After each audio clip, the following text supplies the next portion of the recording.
Meron administrative case for grave misconduct and conduct from judicial to the best interest of the service. May ikalawa pa, may criminal cases, usurpation of judicial functions under the revised penal code, another criminal case for arbitrary detention of PRRD. May pending cases ka naman pala Boyong Rimulya. Ha? At makikita mo talaga na mayroon talagang conflict of interest. At isa pa, tinanggal yung dating OIC, ombudsman na si Castillo kasi nga ayaw makipag-coordinate sa kanila kasi yung tao may sariling paninindigan talaga at never talagang masusulan at magamit.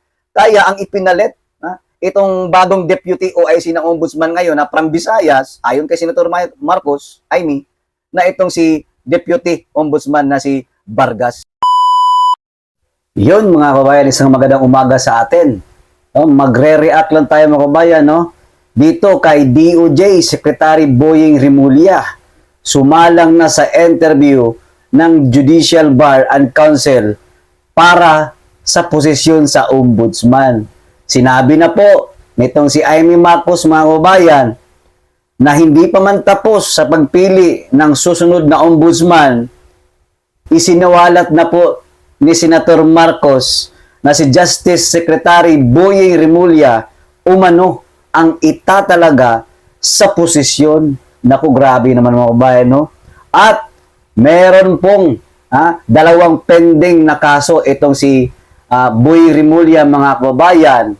At tila bagay pilit nilang minamadali itong mga kaso ni Boy Rimulya na maabsuelto mga kabayan. Ika nga ni Senator Amy Marcos ay minamadali na nga at ngayong linggo na to, kailangan ma-dismiss na po yung kaso ni Boy Rimulya kasi yun po ang talagang plano nila. Hindi man sila nagtagumpay doon sa kanilang People's Initiative, mga kababayan natin, yung pagpapakalat nila na mga pirma at itong impeachment ni Vice President Sara Duterte na kung saan hindi talaga nila napagtagumpayan iyon at binasura lamang ng Korte Suprema mga kababayan. Makikita nyo. At ito na naman ngayon, pilit naman nilang papasukin itong ombudsman. At para lang sa pamumulitika para hindi makapagtakbo itong si Vice President Sara Duterte sa taong 2028. Yan po ang plano ng itong gobyerno ngayon sa ating Pilipinas na tila bagay, bakit puro na lang ang Duterte at bakit takot na takot kayo na maging presidente si Sara Duterte? Bakit hindi na lang kayo lumaban ng patas? O eto po ang sabi ng ombudsman. Kasi nga minamadali, pero ang ombudsman mismo nagsabi na medyo alanganin. Ombudsman clearance, ombudsman bid, nasa alanganin. Kinumpirma ng Korte Suprema na si Justice Secretary Boying Rimulya ay wala pa ring clearance mula sa ombudsman. Isang pangunahing requirement para sa kanyang nominasyon ng Judicial and Bar Council JBC sa bakanting posisyon ng ombudsman. Makikita niyo mga kabayan sa daming pwedeng mag-apply dyan, bakit pa nanaisin itong si Boying Rimulya? May pending kaso ka na nga. Yung kaso ngayon ng anak mo na-dismiss, possession, drug possession po yung kaso nun. Tapos pipilitin mo talagang uupo sa ombudsman? Napakawalang hiya. Klarong-klaro talaga yung kanilang gustong gawin sa mga Duterte. Noong Agosto, ipinabatid ng JBC na kinakailangan ni Rimulya na magsumite ng clearance mula sa ombudsman na nagpapatunay na wala siyang nakabingbing kaso. Di ba? Kasi ipilit nila minamadali nila itong linisin. Mayroon nang mga palitan dyan or itinalagang mga bagong tauhan dyan sa loob ng ombudsman mga kababayan natin para lang maabsuelto itong si Boying Rimulya. Ayon sa patakaran ng JBC, ang sinumang may pending criminal and regular administrative cases ay hindi kwalipikado sa nominasyon bilang ombudsman o Deputy Ombudsman. Malinaw yun, ha? Mr. Boying Rimulya, masyado ka kasing no? Masyado kang sakim sa posisyon at gusto mo talagang durugin itong mga Duterte, lalong-lalo na si Ma'am Sara. Those with pending criminal or regular administrative cases are disqualified. Oh, klaro yan. Ha? Kaya nga nila minamadali ito, mga bayan natin, para magkaroon ng tsansa. O talagang sinabi kasi ni Senator Amy Marcos talaga na talagang ang itatalaga nila itong si Boying Rimulya. Kaya bantayan natin ito, mga kababayan natin. Ha?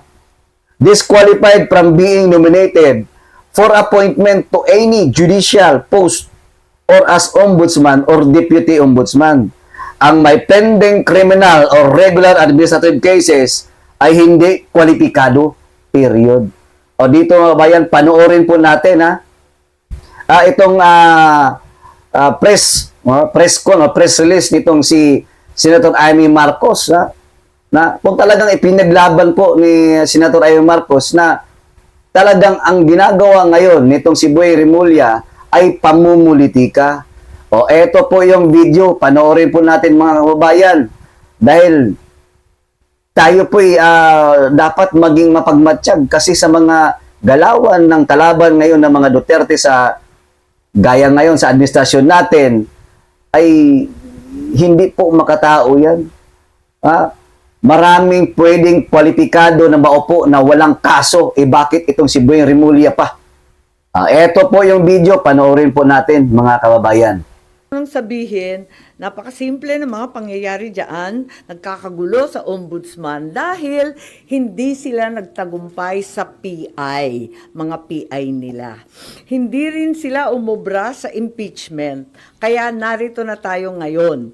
Ipipilit nila na si Boying maging ombudsman para ipakulong si VP Inday Sara bago mag-2027 at hindi lang si Inday Sara, kundi lahat ng mga Duterte, kaalyado ng mga Duterte, baka pati ako. Yan ay sa gitna ng paghihirap ng mga Pilipinong binabaha ng tubig, ng korupsyon at ng kawalang aksyon. Tinutukan ko ang Plan A nila na People's Initiative Chacha. Binuking ko ang Plan B, yung impeachment, para mawala sa landas nila si VP Sara sa 2028. Ngayon, nasa Plan C na po tayo, sa ombudsman naman. Naun pa'y nakita ko na, kaya ako nagsampa ng kaso nung May 2, nandun ako sa ombudsman. Kung hindi kayo titigil sa pamumulitika, mag-asaran tayo. Hindi ko rin kayo tatantanan. Para kayong mga kabayong na katapalodo sa 2028, 2026 pa lang ngayon. Napapabayaan nyo ang bayan sa kakaisip ng ambisyon at paraan paano nyo buburahin ang mga nakaharang sa mga maiitim ninyong plano. Nasa 2028 na kayo. 2026 pa lang. Paano makakaligtas at mabubuhay ang Pilipino 2026, 2027? Paano makakaraos? Hindi sila tulad ng mga buhaya na kaya sa lupa at lumalangoy sa baha, walang pakialam. Ngayon, ang OMB, Bantayog ng Katwiran, para sa mga lingkod bayan. Pati ba naman yan, gusto ninyong baluktutin? Habang nagsusumikap ang lahat ng tapat, habang ang lahat ng Pilipino ay galit dahil gustong makakita ng tuwid, habang pilit naming nire-reband na tuwid ang sistema, eto kayo at pilit nyong kinukulot, binabaluktot, ginugulo. Ang OMB ay opisina, hindi parlor. Tigilan nyo yan. Ang mensahe ko naman kay bagong Deputy OIC Ombudsman Vargas ay simple lamang. Kung nayayanig ka na sa pressure, isabuhay mo na lang ang sikat ng kanta ni April Boy Regino. Kapag nariyan na ang suhol, itaas mo ang iyong dalawang kamay ng ganito at sabihin, hindi ko kayang tanggapin. Wala lang. Naloloka na ako. Yes po.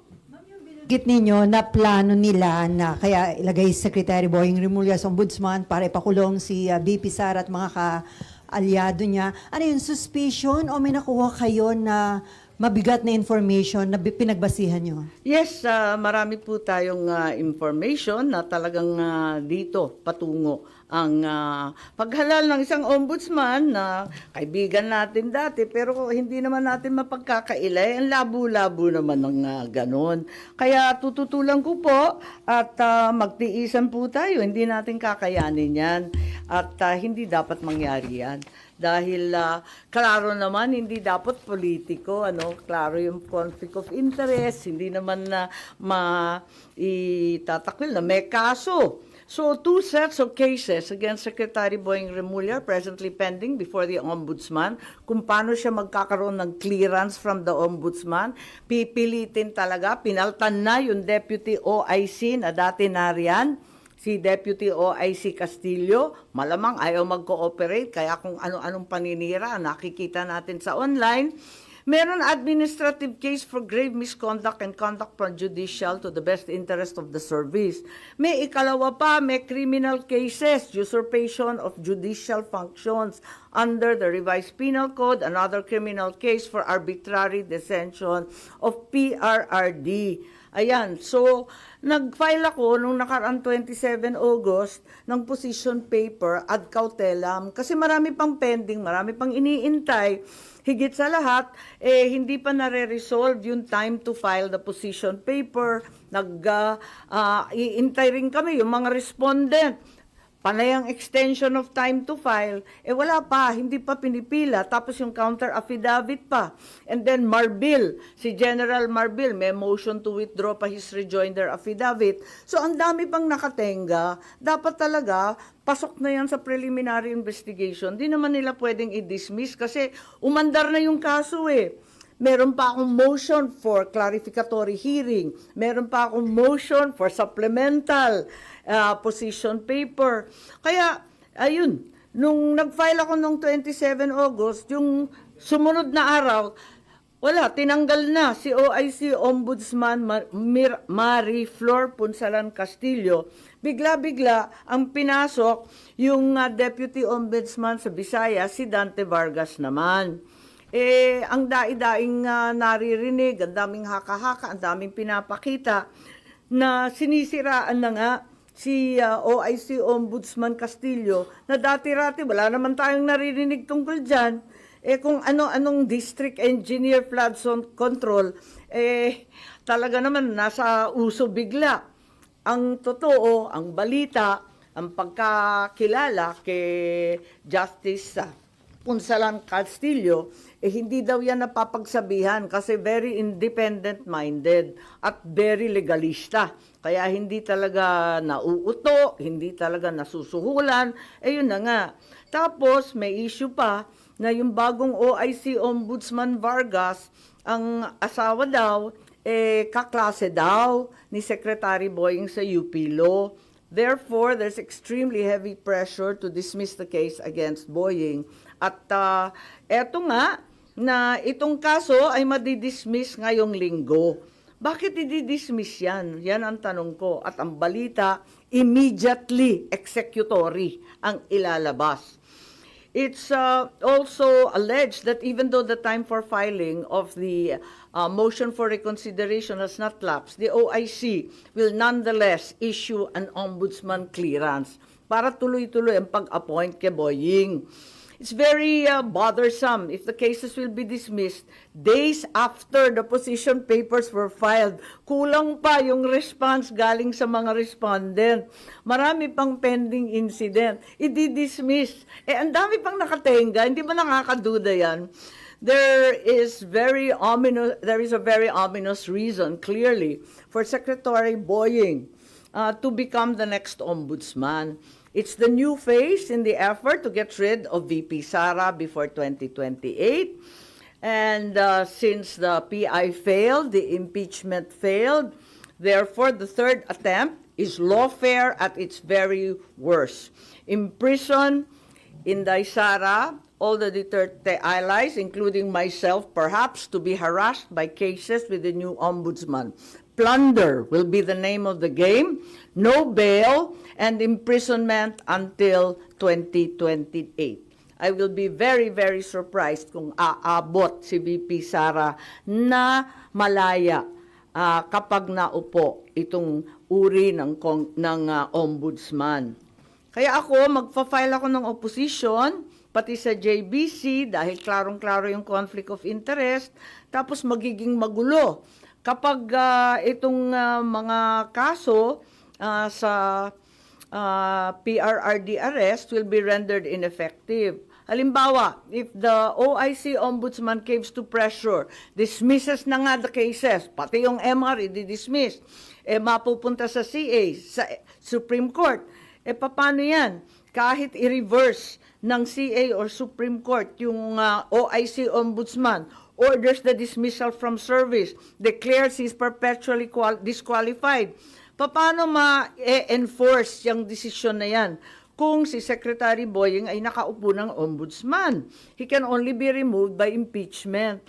It may not be amiss to inform the JBC as well as the present OIC Ombudsman that we understand and commiserate with the unbearable, tremendous pressure to issue a clearance. That way, the JBC is apprised to scrutinize more carefully instead the circumstances surrounding the issuance of said clearance or certification, if and when that will be issued. Yun lang. Yan yung ganong plano to read VP Sara and then i-dismiss yung kaso against Justice Secretary Remulla para may appoint siya sa ombudsman? Well, balitang-balita ang pressure sa mga investigador, matindi ang pressure, naririnig natin sa JBC at nakita natin ang mga galaw, di ba? Pinapaltan ang karapat-dapat na Deputy OIC na wala namang bahid at wala namang dahilan, biglang tinanggal at iba yung linagay, nakakapagtaka talaga. At saka yung time frame, talagang sapilitan, sa deadline. May mga deadline silang hinahabol. Grabe mga kabayan, no? Yung plan A, yung plan B nila, at eto ngayon, yung plan C, na kung saan talagang pipilitin nilang pasukin nitong si Boying Remulla na hawakan ng ombudsman at hinahabol itong pagkuha nila ng clearance. Ang tanong, paano ka ngayon makikleared? May mga pending cases ka nga, Mr. Boying Remulla. Ha? Pag nangyari ito mga kabayan, na talagang maitalaga yan sa ombudsman, kitang-kita na natin ano nung klaseng tawag dito. Ano ba, people power na tayo? Ha? Kasi ang lahat ng gusto nilang makuha, talagang dinadaan nila sa sapilitan. So hanggang dito na lamang mga kabayan, maraming salamat and God bless us all. Bye!